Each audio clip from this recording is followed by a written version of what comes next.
So today we're going to talk about addiction and how it can be detrimental to your relationship.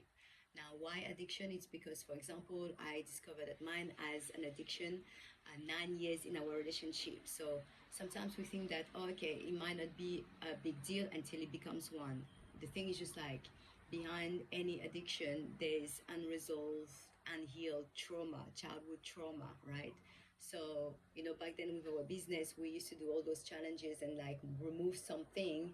And then, 2 years after that, 9 years, was just like, oh my gosh, it was actually a big deal. Again, I've got my list here to keep it short. Take it if it resonates or just leave it. We've got the alcohol and drugs, prescription pills, all that to just help to cope, to relax. Before you know it, you feel like you're just walking on an eggshell. You've got technology and gaming that create that disconnection emotionally but also sexually. We prefer screen time over like quality time. That happen. Social media, attention addiction, those that we don't just take photo to show what we're doing, where we are. It's more about like validation seeking, um validation seeking, literally. Just those selfies and half naked and all that, no judgment, but those where it starts, that create insecurity, jealousy, comparison.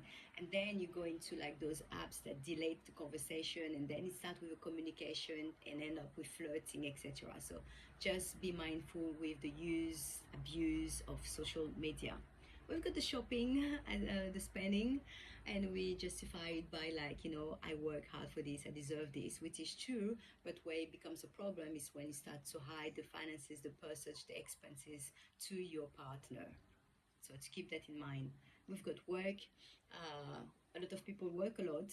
That is true, but also there's a lot of people that compensate by working a lot to just avoid communication, conversation, conflict, or connection as well. So that can be another escapism that we find.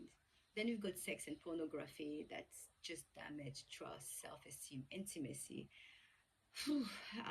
and also create some unrealistic expectation within the relationship. So this is a big one.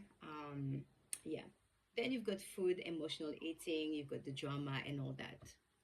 Again, just like a quick little list that I put that together for you. Let me know if it helps. Let me know if you recognize that within yourself or in your relationship, and then how you are dealing with this. Have a lovely day.